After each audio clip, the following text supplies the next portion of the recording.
ఈ శారీ చూస్తున్నారా అండి, లుక్ చూడండి ఫోకస్లో. ఒకసారి బార్డర్, ఆ డిజైనింగ్, అసలు ఆ క్లాత్, ఆ ఫాలింగ్ మెటీరియల్ మీకు చూడండి. బ్లౌజ్ అలా ఇచ్చాడు, ఇలా చిన్ని బార్డర్ ఇచ్చి, బ్లౌజ్ ఇలా ప్లెయిన్ వచ్చి, పళ్ళు ఇలా వచ్చి, శారీ మాత్రం అసలు ఎంత బాగుందంటే. ఇది ఏం చెప్తున్నారంటే ఇక్కడ వాళ్ళు, వీటికి త్వరగా వెళ్ళిపోతుంది మ్యామ్, కలెక్షన్ అనేది ఉండదు, ఎవరైతే త్వరగా పింక్ చేస్తారో వాళ్ళకి మాత్రమే ఈ శారీస్ ఇవ్వడం జరుగుతుంది. ఎందుకు అంటే డిజైనర్ పీసెస్ అని చెప్తున్నారు.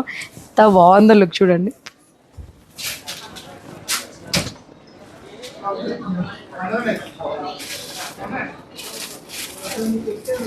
ఇలాంటి కలెక్షన్ అంతా మీకు కావాలి, ఇందులో కలర్స్ కావాలి, ఇలాంటివి ఇంకా వేరియేషన్స్ కావాలి, మాకు డిజైనర్ పీసెస్ కావాలి ప్రసన్న, పార్టీకి, ట్రెడిషనల్కి, రిసెప్షన్స్కి, దేనికైనా కూడా సెట్ అయ్యి కంఫర్ట్గా ఉండే శారీస్ కావాలి అంటే మాత్రం అర్జెంటుగా కాంటాక్ట్ చేయండి. ఆకృతి వీవర్స్ ఇండియా.